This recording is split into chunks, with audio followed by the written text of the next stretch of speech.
جن کے گفتار کی بلندی آسمانوں پر پرواز کرتی ہوئی نظر آتی ہے، اور جو بزم سخن میں ہلچل بپا کرنے کی صلاحیت اور ہلچل بپا کرنے کا ہنر زمانے سابقہ سے بحسن خوبی جانتے ہیں، جن کے نوک زبان میں صحبان کی فصاحت اور علامہ حریری کی بلاغت ٹھاٹھیں مارتی ہوئی نظر آتی ہیں۔ میری مراد حامی سنت حضرت علامہ و مولانا عظیم اللہ صاحب القاسمی محتمم مدرسہ عربیہ فرقانیہ گونڈا ہے۔ میں حضرت والا سے بڑے ہی ادب و احترام کے ساتھ درخواست کرتا ہوں کہ تشریف لائیں اور حضرت والا کا استقبال ان مصروں سے کرنا چاہتا ہوں کہ جنہیں میں ڈھونڈتا تھا آسمانوں میں زمینوں میں، جنہیں میں ڈھونڈتا تھا آسمانوں میں زمینوں میں، وہ نکلے میرے ظلمت خانے دل کے مکینوں میں۔ جلا سکتی ہے شمع کشتہ کو موجے نفس ان کی، الہی کیا چھپا ہوتا ہے اہل دل کے سینوں میں۔ نہ پوچھ ان خرقہ پوشوں کی، ارادت ہو تو دیکھ ان کو، ید بیضا لیے بیٹھے ہیں اپنی آستینوں میں۔ حضرت والا سے بڑے ہی ادب و احترام کے ساتھ درخواست ہے کہ حضرت والا کرسی خطابت پر تشریف لائیں اور اپنے نورانی و عرفانی بیانات سے ہم سامعینوں کے اذہان و قلوب کو منور و مجلہ فرمائیں۔ بسم اللہ الرحمن الرحیم۔ ان الحمد للہ نحمده ونصلی علی رسولہ الکریم، اما بعد، اعوذ باللہ من الشیطان الرجیم، بسم اللہ الرحمن الرحیم۔ انا نحن نزلنا الذکر وانا لہ لحافظون۔ محترم حضرات، سامعین کرام، اسٹیج پر رونق افروز علماء ذی نظام، آج کا یہ وقت ہمارے اور آپ کے لیے بہت ہی خوشی و مسرت کا وقت ہے کہ آج اس علاقے کا ایک علمی و دینی ادارہ مدرسہ عربیہ فیض العلوم کی اس صحن کے اندر ایک عظیم الشان جلسہ دستار بندی کے عنوان سے اس پروگرام کا انعقاد کیا گیا، جس میں ہم اور آپ شرکت کی سعادت حاصل کر رہے ہیں۔ میں ایسے موقع پر اس گاؤں کے تمام باشندوں کو مبارکباد پیش کرتا ہوں، اور خاص طور سے مدرسے کے منتظمین، اساتذہ اور ان کے معاونین کو کہ جنہوں نے قد و کاوش اور محنت کر کے ہمارے اور آپ کے لیے اس خوبصورت پروگرام کو سجایا اور سنوارا ہے۔ سامعین کرام، آج کا یہ پروگرام چونکہ جلسہ دستار بندی کے عنوان سے ہے، ان حفاظ کو پگڑی باندھنی تھی جو باندھی گئی آپ حضرات کے سامنے۔ میں ایسے موقع پر ان حفاظ کرام کو خاص طور سے مبارکباد پیش کرنا چاہتا ہوں کہ اللہ تعالیٰ ان حفاظ کرام کو اس عظیم نعمت کی قدردانی کی توفیق عطا فرمائے اور پوری زندگی کثرت کے ساتھ تلاوت کی سعادت سے بہرہ فرمائے۔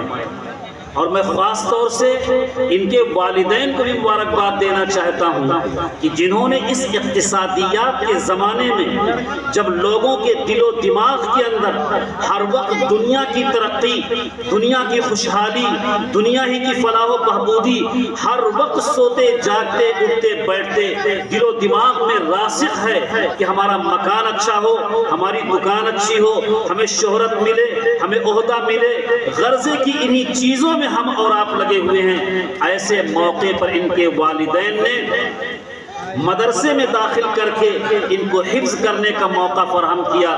ایسے والدین کے لیے بھی بہت بہت دعا ہے کہ اللہ تعالیٰ ان کے والدین کو بھی دارین کی سعادت سے مالا مال فرمائے۔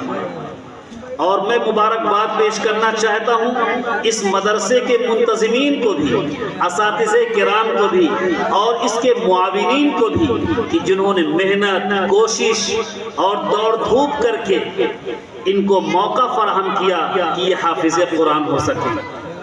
یہ سامعین کرام، آپ ذرا سوچیں کہ یہ قرآن کریم جس کی نسبت پر اس مجلس کا انعقاد ہے، یہ بہت بڑی نعمت ہے۔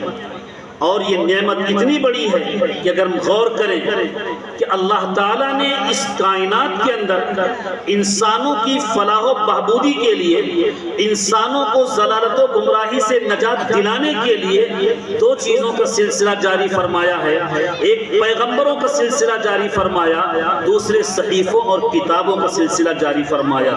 چنانچہ بہت سارے پیغمبر آئے اور ان کو صحیفے اور کتابیں دی گئی۔ سب سے آخر میں ہم سب کے محسن تاجدار مدینہ جناب محمد رسول اللہ صلی اللہ علیہ وسلم انسانوں کی ہدایت کے اس دنیا کے اندر تشریف لائے، تو آپ کو کتاب قرآن کریم عطا کی گئی۔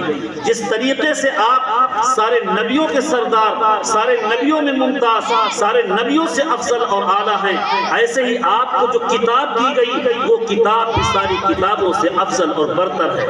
اس کتاب کی بنیادی طور پر دو خصوصیت بیان کی گئی ہے۔ ایک تو یہ ہے کہ یہ اللہ کا کلام ہے، اور دوسری یہ ہے کہ اللہ نے اس کی حفاظت کی ذمہ داری لی ہے۔ اس کے علاوہ کسی کتاب کی حفاظت کی ذمہ داری اللہ نے نہیں لی ہے۔ آپ اس کتاب کی اہمیت کا اندازہ اگر لگانا چاہیں تو ایک حدیث کے ذریعہ لگائیں۔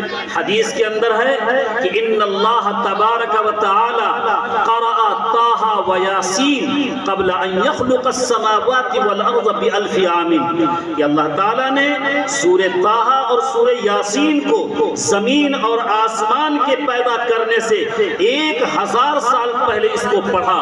جب زمین و آسمان نہیں، چاند سورج نہیں، تو اس وقت انسان بھی نہیں تھے، لیکن یہ آپ کو بتایا گیا تاکہ اس امت کا سر فخر سے بلند ہو سکے۔ اس وقت سامعین جو تھے، سننے والے جو تھے، وہ فرشتے تھے۔ حدیث میں بیان کیا گیا فَلَمَّا سَمِعَتِ الْمَلَائِكَةُ، جب فرشتوں نے اس کلام کو سنا تو ان کے مبارکبادی کے لیے 3 جملے صادر ہوئے۔ انہوں نے 3 جملے کہے۔ سب سے پہلا کہا طوبیٰ لِأُمَّةٍ يَنزِلُ هَذَا عَلَيْهَا، مبارکبادی ہے، بشارت ہے اس امت کے لیے جس امت پر یہ قرآن کریم نازل ہوگا، جس امت پر یہ سورہ طٰہ اور یاسین نازل ہوگی۔ ایک امتی ہونے کے ناطے ہر فرد اس بشارت کا مستحق ہے۔ دوسری بشارت خاص طور سے حفاظ کے لیے ہوئی۔ فرشتوں نے کہا طوبیٰ لِأَجْوَافٍ تَحْمِلُ هَذَا، کہ مبارکبادی ہے ان سینوں کے لیے جن سینوں کے اندر یہ قرآن کریم محفوظ ہوگا۔ تیسرا جملہ مبارکبادی کا طوبیٰ لِأَلْسِنَةٍ تَتَكَلَّمُ هَذَا، مبارکبادی ہے، بشارت ہے ان زبانوں کے لیے جس زبان سے کلمات صادر ہوں گے، جن زبانوں سے کلام پڑھا جائے گا۔ آپ ذرا اندازہ لگائیں کہ یہ حفاظ کتنے مبارکباد کے مستحق ہیں۔ یہ حافظ ہو جانا بڑے شرف کی بات ہے، بڑے اعزاز کی بات ہے، اور جنہوں نے مشقت میں اپنے آپ کو مبتلا کر کے مدرسے میں بچوں کو بھیجا، کل قیامت کے دن ایسے لوگوں کو کیا انعام ملے گا۔ اختصار میں آپ سنتے جائیں۔ چنانچہ بیان کیا گیا کہ کل قیامت کے دن جب سارا عالم عالم محشر کے اندر جمع ہوگا، اس وقت کچھ لوگوں کو بہت ہی روشن اور چمکدار تاج پہنایا جائے گا۔ لوگ رش کی نگاہوں سے دیکھیں گے اور کہیں گے یہ کون خوش نصیب ہیں جن کو اتنا چمکدار اور روشن تاج پہنایا گیا۔ بتایا جائے گا یہ وہ والدین ہیں جنہوں نے اپنے بچوں کو حافظ قرآن بنایا تھا۔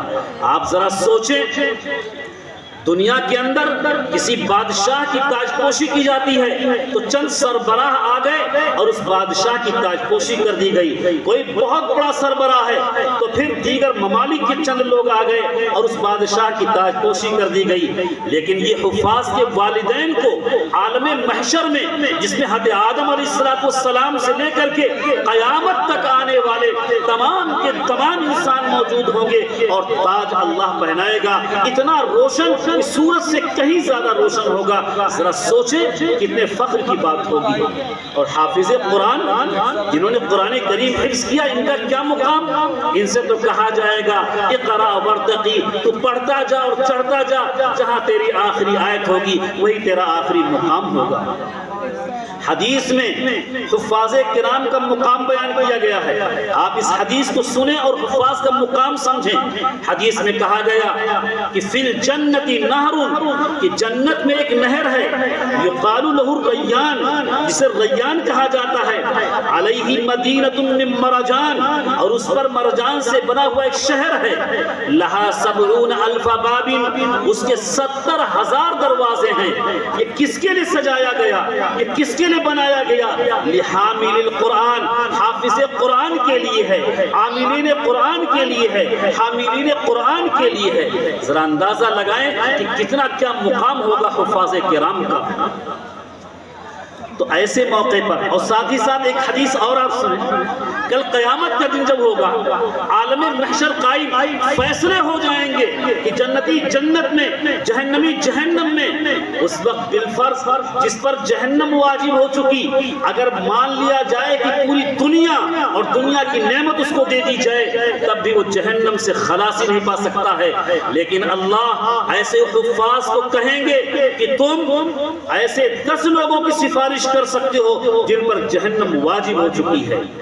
آپ اندازہ لگائیں کہ یہ لوگ جو حفاظ بچے بنے ہیں، یہ اپنے خاندان والوں کے لیے، اپنے رشتہ داروں کے لیے، اپنے عزیزوں کے لیے کتنی اہمیت کے حامل ہیں. ایسے موقع پر ہمارا اور آپ کا یہ تاثر ہونا چاہیے کہ ہم بھی اپنے بچے کو حافظ قرآن بنائیں، ہم بھی اپنے پوتے کو، اپنے رشتہ دار کو حافظ قرآن بنائیں. ضرور کسی نہ کسی کو حافظ قرآن بنا کر کے اس شرف اور فضیلت کو حاصل کر سکیں. سامعین کرام، آپ ذرا سوچیں کہ یہ قرآن کریم جس کو ہم اور آپ پڑھتے ہیں، یہ ایک پیغمبر اور ایک نبوت کی دلیل کے طور پر اللہ نے بھیجا ہے. یہاں آپ اس کو ایک مثال سے سمجھیں. دنیا کے اندر بہت سارے دعوے ہوتے ہیں، یہ زمین ہماری ہے، یہ مکان ہمارا ہے. ہر شخص کہتا ہے کہ ٹھیک ہے، اچھی بات ہے. اس دعوے کی دلیل چاہیے، بغیر دلیل کے دعویٰ معتبر نہیں ہے. ایسے ہی نبوت اور رسالت بھی ایک وہ بھی چیز ہے، اس کا کسب میں کوئی دخل نہیں ہے. اللہ جس کو نبی بنا دیں گے وہی نبی ہوگا، اور دوسرا کوئی نبی نہیں ہو سکتا ہے. اس کے علاوہ جتنے فنون ہیں، جتنے کمالات ہیں، جتنے ہنر ہیں، وہ سب کسبی ہیں. آج ڈاکٹر ہونا، انجینئر ہونا، وکیل ہونا، مفتی اور عالم ہونا، یہ سب کسبی چیز ہے. انسان کوشش کرتا ہے، محنت کرتا ہے اور ان ڈگریوں کو حاصل کر لیتا ہے. یونیورسٹیاں کھلی ہوئی ہیں، نصابیں موجود ہیں، انسان پڑھ کر کے ان چیزوں کو حاصل کر لیا. لیکن یہ نبوت اور رسالت کوئی ایسی چیز نہیں ہے جو انسان محنت اور مشقت اور مجاہدے کے ذریعے حاصل کر لے، بلکہ ایک وہ بھی ہے، اللہ کی عطا کی ہوئی چیز ہے. اللہ کہتا ہے اللہ عالم حیث یجعل رسالتہ، اللہ ہی بہتر جانتا ہے کہ اپنی رسالت اور اپنی نبوت جس کو عطا کرے گا. جس کو عطا کر دیا وہی نبی، وہی پیغمبر، اور جس کو نہیں عطا کیا وہ قیامت تک کبھی نبی نہیں ہو سکتا ہے. وہ کتنا بھی دعویٰ کرے اپنی نبوت کا، وہ اپنے دعوے میں بھی جھوٹا، اور اس کے متبعین اور پیروکار کا بھی ٹھکانہ جہنم ہوگا. جب یہ ایک وہابی چیز، تو بہت سارے پیغمبر دنیا کے اندر بھیجے گئے. آخر میں ہم سب کے محسن تاجدار مدینہ جناب محمد رسول اللہ صلی اللہ علیہ وسلم جب کل قیامت کے دن جب یہاں پیغمبر بنا کر کے بھیجے گئے، تو آپ کو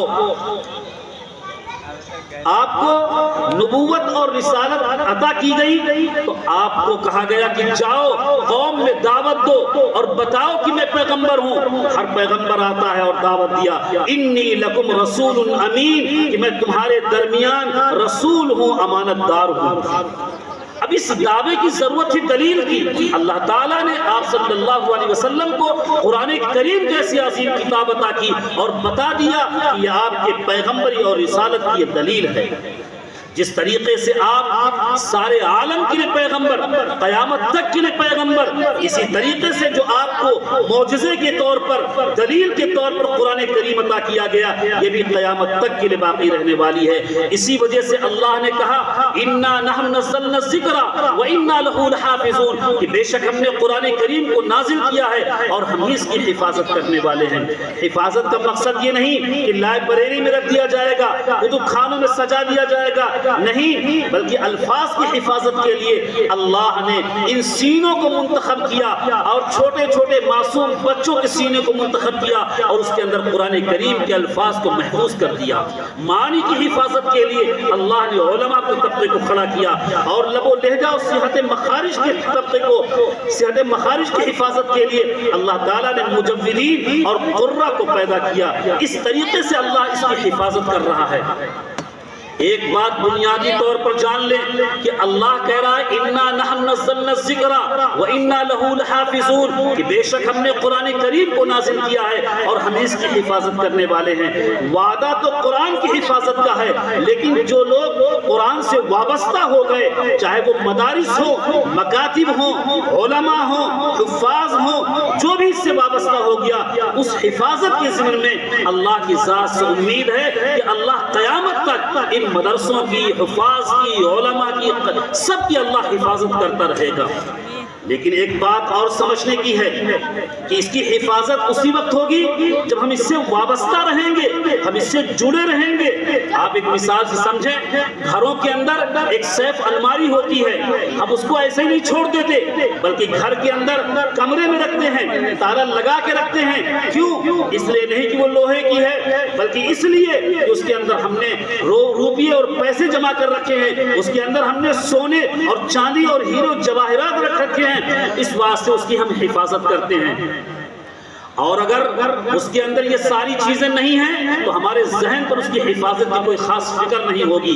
ایسے ہی ہمارا جسم بھی ایک سیف الماری کے مانند ہے، اگر ہمارے دلوں کے اندر قرآن کریم ہے، سینوں میں قرآن محفوظ ہے، اگر ہمارا تعلق اس سے وابستہ ہے تو قرآن کی حفاظت کی وجہ سے ہمارے جسم اور جان سب کی حفاظت ہوتی رہے گی۔ اور اگر ہمارا قرآن سے تعلق نہیں ہے، اگر ہمارا قرآن سے کوئی واسطہ نہیں ہے تو پھر جس طرح سیف الماری کی حفاظت کی فکر نہیں ہے، ایسے اللہ کو بھی ہمارے اور آپ کی جان اور جسم کی حفاظت نہیں ہے۔ آج سوچیں کہ یہ مسلمان جو بھیجا گیا تھا وہ پوری دنیا کے لیے رونق اور زینت بنا کر کے بھیجا گیا تھا، لیکن افسوس کہ آج کتنا ذلیل و خوار ہو کر کے زندگی گزار رہا ہے۔ ہر شخص اس چیز کو جانتا ہے۔ آپ اس کو بھی ایک مثال سے سمجھیں، ایک پیڑ ہوتا ہے اور اس پر درخت ہیں، لیکن درخت یہ ہرے بھرے کب ہیں؟ جب پیڑ سے، درخت سے یہ پتے اپنے درخت سے وابستہ ہیں تو یہ ہرے بھی ہیں اور آنکھوں کے لیے تر و تازہ بھی ہیں، آکسیجن کا فائدہ بھی دیتے ہیں، خوبصورت بھی لگتے ہیں۔ لیکن اگر یہ پتے سوچیں کہ ہم اپنے آپ کو الگ کر لیں تو نتیجہ کیا ہوگا؟ نتیجہ یہ ہوگا کہ پتوں کا درخت سے جدا ہونے سے ہی فوراً وہ پتے زرد اور پیلے ہو جائیں گے، سورج کی تپش اور تمازت اس کو خشک کر دے گی، ہوا کے تھپیڑے اس کو کنارے کر دیں گے، اور پھر کیا ہوگا؟ پھر اسے کوڑے دان میں ڈال دیا جائے گا۔ یہی حشر ہمارا اور آپ کا ہے۔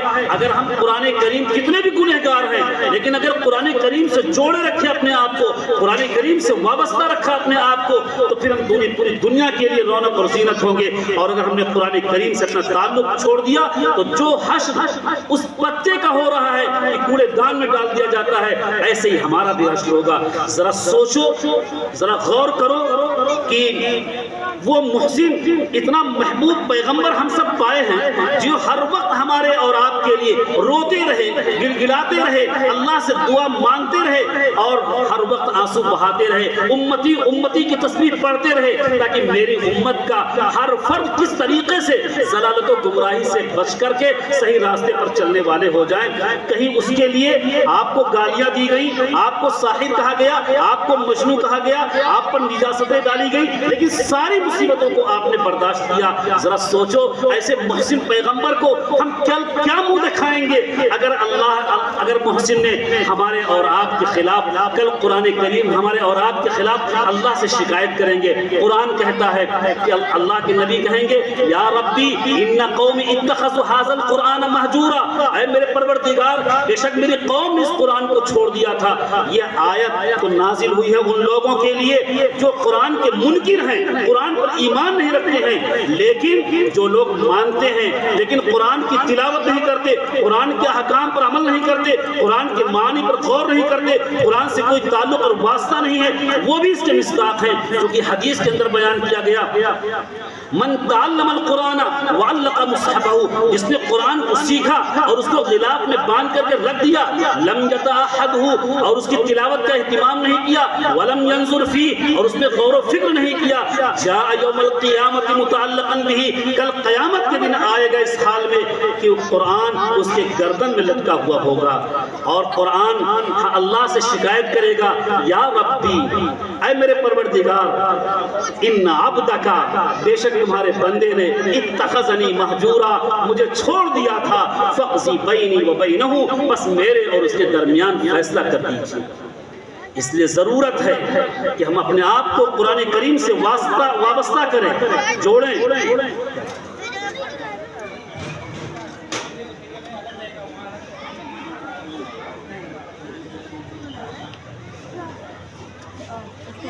بات ختم کر دیں۔ تو ضرورت اس چیز کی ہے کہ ہم اپنے بچوں کو حافظ قرآن بنائیں، قرآن کریم سے اپنے آپ کو تعلق کریں، جوڑیں۔ پہلے آج دیکھیں 30-40 سال پہلے کیا مزاج تھا، کیا ماحول تھا کہ فجر بعد گاؤں میں نکلے تو ہر گھر سے قرآن کریم کی تلاوت کی آوازیں آیا کرتی تھی، لیکن افسوس کہ آج ایک بڑی تعداد ہم اور آپ سو رہے ہیں، مسجدوں کو آباد نہیں کرتے، قرآن کریم کو پڑھتے نہیں ہیں، صرف اسی کو سجا کر کے اپنے گھروں کے اندر رکھ رکھا کے لیجیے۔ ضرورت ہے کہ ہم اس سے وابستہ ہو جائیں، اسی میں ہماری کامیابی اور کامرانی ہے۔ اور اس سے بڑھ کر کے ایک بات کہہ کر کے اپنی بات ختم کرنا چاہتا ہوں، وہ یہ ہے کہ ہم حافظ قرآن بنائیں، لیکن سب کو تو بنایا نہیں جا سکتا ہے، اس سے زیادہ ضروری ہے کہ ہمارے گھر کے اندر جو بچہ پیدا ہو اس کو ضرور مکتب کے اندر، مدرسوں کے اندر داخل کریں، تاکہ اس کا ایمان کامل ہو جائے، اس کا عقیدہ مضبوط ہو جائے، وہ اللہ اور اس کے رسول کو جاننے والا ہو جائے۔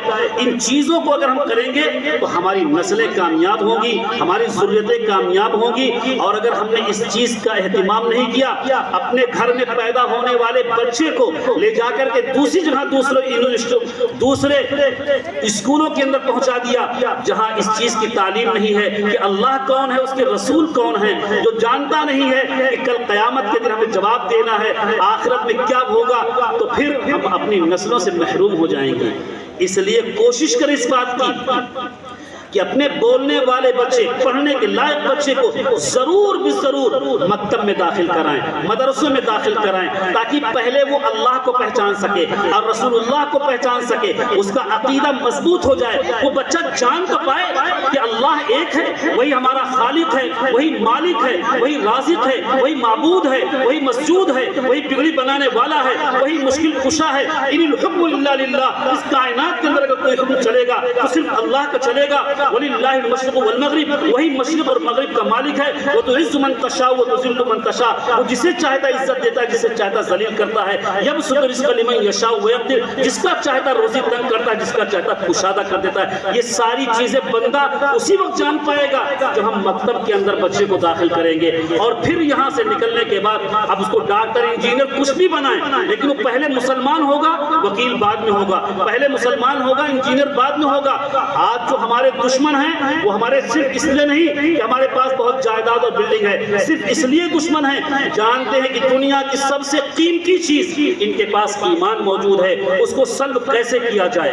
آج وہ تمام چیزیں اس میں لا چکے ہیں، وہ چاہتے ہیں کہ ہمارا ایمان کی ظاہر میں ہم مسلمان باقی رہیں، لیکن ان چیزوں سے محروم رہیں۔ اللہ ہمیں اور آپ کو ان کئی باتوں پر عمل کرنے کی توفیق عطا فرمائے۔ وآخر دعوانا الحمدللہ رب العالمین۔ جزاک اللہ خیرا۔ نہ آنسو آنکھ کے تھمتے، نہ مٹتی ہے تڑپ دل کی، نہ آنسو آنکھ کے تھمتے